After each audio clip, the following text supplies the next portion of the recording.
Good evening, everyone. This is Tala with Drive-thru Therapy. Thank you guys so much for joining me tonight on another episode. And as always, I'm grateful for your support. Thank you for all the continued shares and the contributions that you guys have been making with the emails. I appreciate that. You know, I'm not this podcast that gets a lot of emails and gets bombarded, but the ones I do get, I'm just so appreciative of and grateful. It just lets me know that you guys are still out there and are riding with me on this journey. But tonight is about something that I think I've been reflecting on for some time. And I recently heard it while I was watching something. And I'm like, well, I think I need to look more into it. And I put this talk with you tonight together to really address the difference between a connection and an attachment.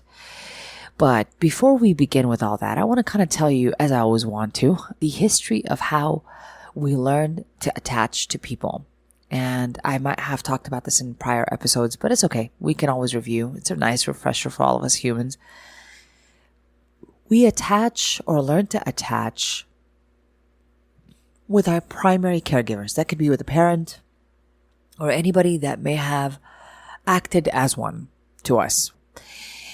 And depending on that parent, their ability to parent, to nurture, to meet emotional needs, as well as physical needs for the child, that's really how we're going to develop what we attach to. Now, this is early on in life, and we might continue to collect ways that we attach and reinforce ways that we attach and build on that and keep building on that. But I would say our attachment solidifies at one point, I would say somewhere around, our 20s. Because I think anything after that, you're really just replaying or reenacting whatever you've learned to reenact as a way to self-preserve growing up, as a way to get love, to get attention, to get affection, because we've learned a lot of things, right? And we had to survive whatever it is we had to survive. So it makes sense that somewhere along the line, we kind of keep doing the same thing to survive, even though we might not need it anymore. And that's when you're going to start seeing and understanding, hopefully at that point, that something ain't working. Something is not working. I keep repeating the same issue in every relationship that I attach to. So we all have to understand that we all come with baggage. We all come with baggage that we have to eventually, somewhere, later on, hopefully the sooner the better, but later on in the 30s, and I would say sometimes 40s, even at 50, we want to start understanding our lessons on love. How do we love? How do we give love? How do we receive love? We somewhere in our 20s or even in first significant relationship, maybe second, sometimes third, we'll start hopefully learning that there is a difference between me maintaining an illusion that I call love. That's what I would have called love, early on, is just the illusion I had about love. How it looked like, what it should have looked like, things I would have gathered seeing other people around me, but also gathered through media, through film and literature, perhaps. Whatever I collected, whatever ideal I may have collected, an illusion I've been living about love. For example, if I was waiting for someone to save me, if I was broken and I am broken until I meet the right person and then I'm healed. Whatever theory or ideal that we would have had developed, that's the illusion I'm referring to. What we want to see is enough heartbreak that goes into our life that we start breaking down this illusion. We want to be able to break down this illusion. We don't want to keep living this illusion. We all, to some extent, have it. An illusion about what we think love is. This has to be looked at. If we're honest with ourselves, we'll look at our past. We'll see what hasn't worked. Maybe expectations we had about love that weren't met, and that eventually we had to alter to fit reality. Sometimes we don't alter that. Again, it becomes a problem because let's say I'm in a relationship that continues to be toxic, but I don't want to see the toxic part. I want to see the potential of that relationship. Well, then I'm stuck. I'm wanting my illusion to play out. I want to live in that illusion. I'm not willing to let it go. So I will remain in a toxic relationship even if it hurts. I hope this makes sense so far because nobody's exempt from this. We all do it to certain variations, certain intensities, but we'll do it. So we start to figure out that hopefully we get an awakening of some kind, that two unhappy people, right? Unhappy people with unresolved baggage coming together, trying to make each other happy will never work. Two unhappy people will get into that relationship, and what's going to end up happening is they're going to manifest the unhappiness. Now, at first, it starts with the illusion, right? Everybody wants to play a role and it's fancy, but we don't have the consistency in our characteristics to maintain that illusion for that other person, right? So I want to be what that person wants, but I don't have the skills to maintain it. And eventually it kind of pops up in that relationship. And we deep down inside know and have seen the red flags in the beginning of the relationship, but we never actually admit it. So the point of heartbreak really is for us to take a look at our own wounding, and at that moment, redefine what love means. What does it mean in my world, in my mind, in my psyche? What does it mean to give love? And what does it mean to receive love? Right? And if there's anything off balance here, I need to acknowledge it. For example, if I give a lot of love and expect very little, then I need to look at that. I need to identify that within myself. That's just only one example. But doing the shadow work really is pretty important in this area. Identifying all the constructs of my illusions and breaking them down. Really understanding what illusion I've created about love, what I've been trying to make it live up to, or even force my partner or force love to be, right? I'm forcing an outcome here, So this leads me to have everybody reflect on what an attachment is. And I always like to define constructs like attachment or connection, for example, or even love or heartbreak. I like to identify them because in identifying what they look like, you can find them within yourself. And from that place, when you're consciously aware, that's the power you have over it. So whether you choose to respond on it in the same old way that you've had these feelings, these thoughts, or you choose to respond in a different way, that's the difference here. But if I never know that it's there, if I don't understand or identify what it is and what it does and what do I do with it, then, or how I respond to it, even more importantly, then I will never be able to change it. It will just kind of stay there and nothing gets better from that point on. So let's talk about what attachment means. You need to identify it within yourself if you find yourself attaching to others in a relationship. So usually an attachment deals with an expectation of how a relationship should look. It is all about ego. It is mind-oriented, where connection is heart-oriented or heart-centered.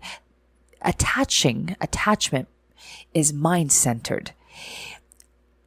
it's like us carrying our baggage but not knowing it's there, and then I'm making this person kind of I'm putting my baggage on them. So for example, let's say I've been done wrong in the past. I'm going to make this new partner pay up for what's been done, what I think has been done to me in the past. And I don't trust men, and you have to prove to me whether you're to be trusted or whatever the case is, right? But again, in this case, I am spilling my baggage on another person. I'm not happy. So when I get into a relationship, guess what? I'm going to create same unhappiness. I can't give what I don't have, right? So the expectation with people that create an attachment with one another is that they fill in a void for one another, right? If I've been hurt, you're going to come and fix that part of me and make me happy again, right? Or if I have low self-esteem, you're going to fill it in for me by telling me that I'm beautiful, and you're going to reassure me and you're going to be in charge of my reassurance, because I just won't do it myself. I'm not in charge of my happiness at that point. You are. And so the attachment is just, again, you can see how it becomes a burden, right? Another way to think of an attachment, a person who's attached doesn't live in the present moment. They live either in the past, or they live in making the future happen. And they perceive the future in like trying to make things final and permanent. You know, they want to get married fast. They want labels quickly. They just can't take it easy, go with the flow. It's like, it's pretty extreme though, not appropriate, not going with the flow, not the nature of the relationship and understanding it. No. This one here is like forcing the outcome. Again, forcing things to be permanent, to be final, to be unchanged. You know, they just won't be happy until they have some sense of security. But again, it's a false sense of security, because we cannot control people, and certainly cannot control whether they stay with us or they leave. Yeah, they are of their own free will. So they can do whatever it is. And we're just not in acceptance. When we're attached, we're not in acceptance that the person is actually free to be with us or to not be with us. But we're in denial of that, is the best way to say that. We're in denial of that when we're attached. So I hope that kind of gives you an idea what attachment is. Because if you have it within you, it's understanding that it is not freedom. It's not the freedom to love. It is not everybody in there. They have to be following a certain set of criteria. Each person in that relationship may have the need to be right.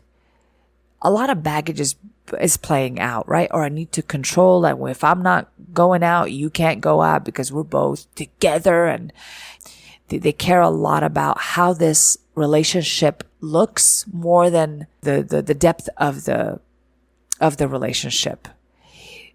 In this relationship too, what I find is that people that are attached also tend to evaluate one another.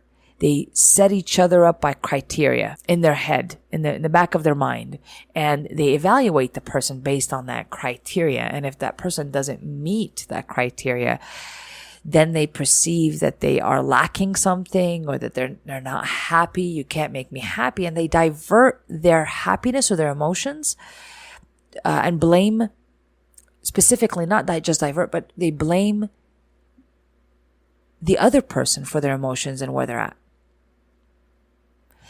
You see how entangled attachment is? It's a burden. It's a burden.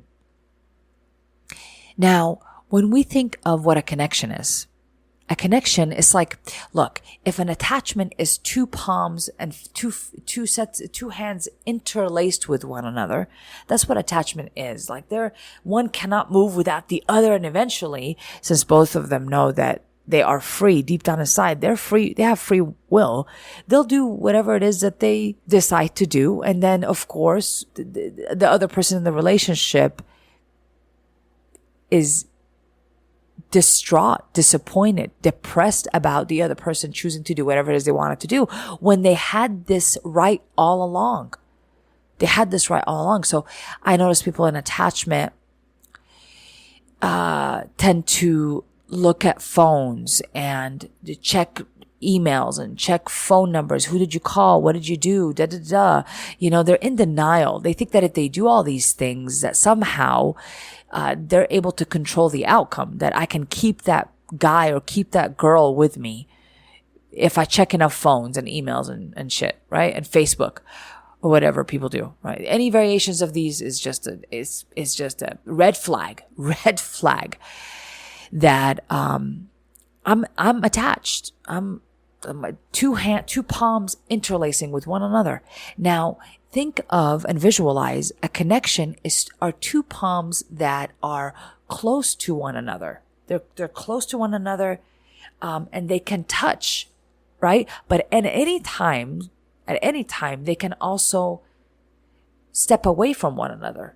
They're not interlaced and intertwined with all these rules and these regulations that they just have to move fingers, and it gets really wild because I can't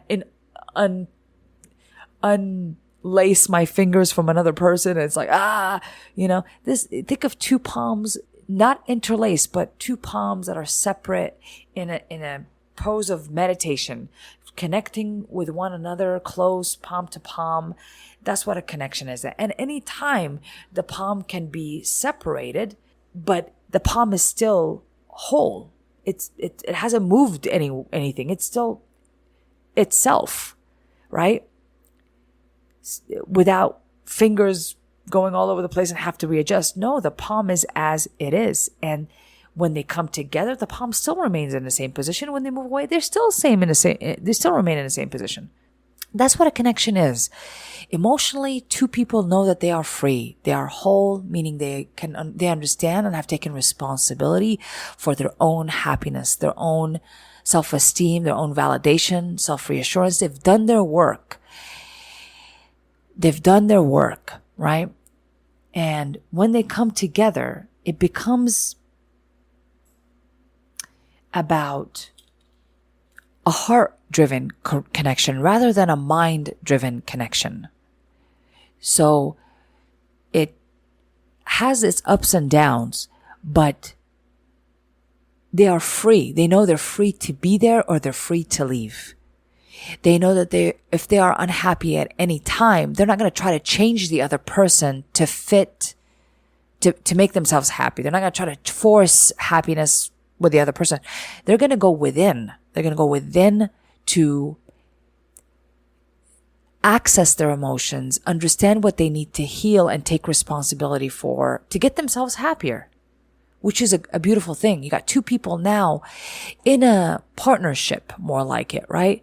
In a partnership, in a collaboration, while they're living their own journey, but they tend to share their journey with the other person, right?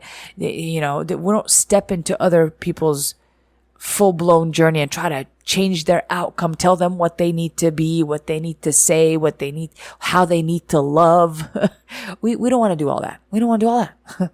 So a connection is effortless. It goes with the flow. It's about being in the present.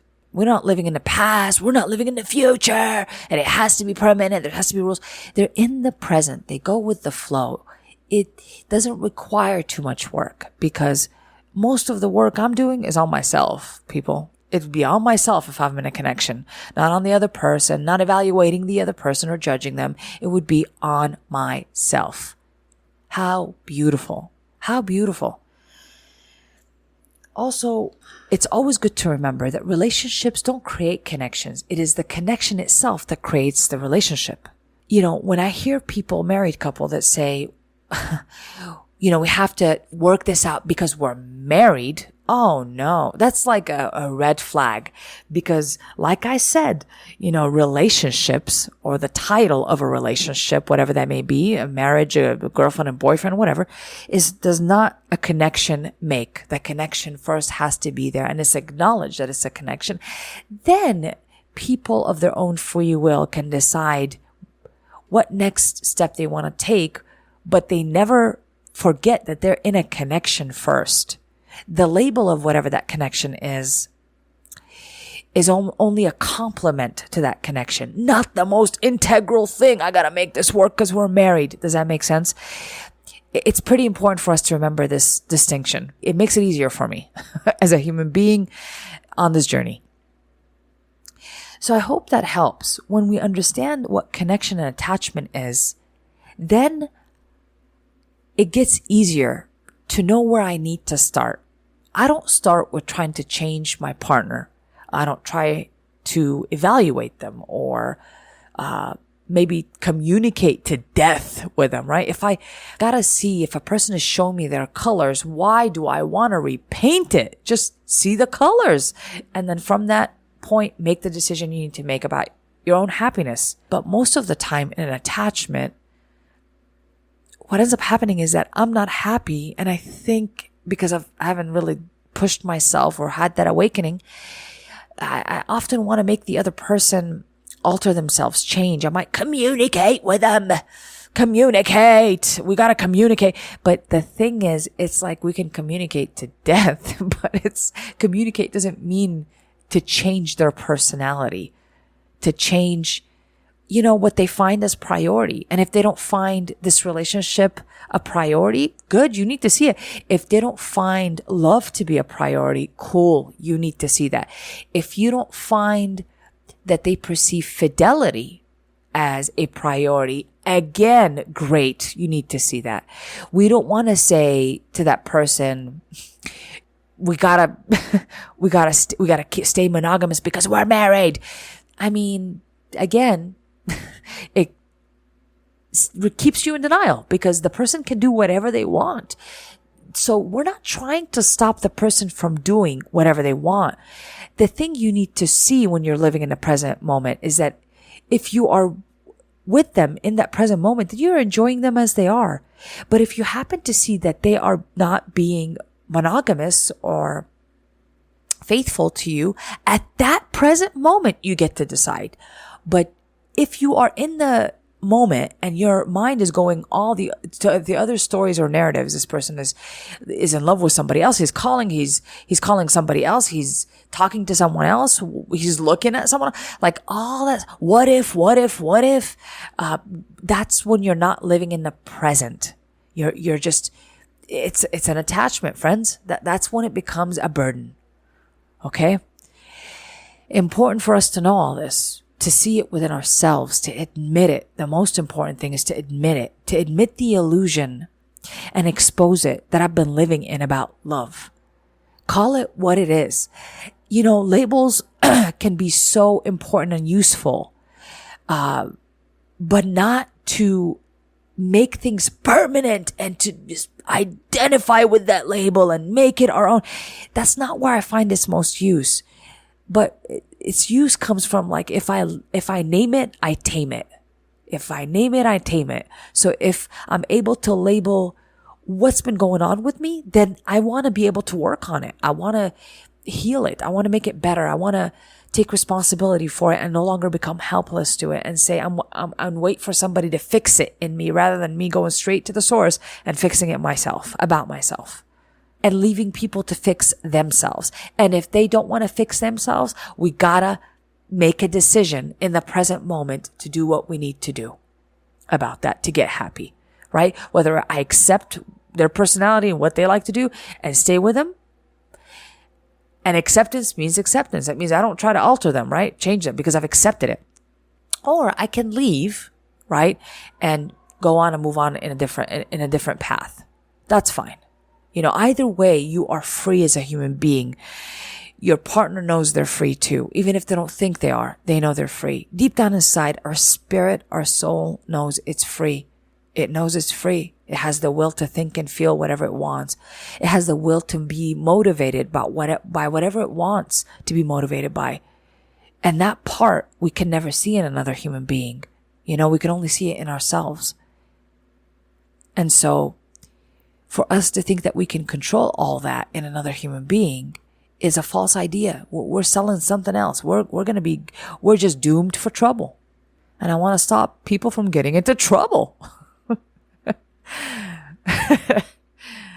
as much as I can, as much as I humanly can.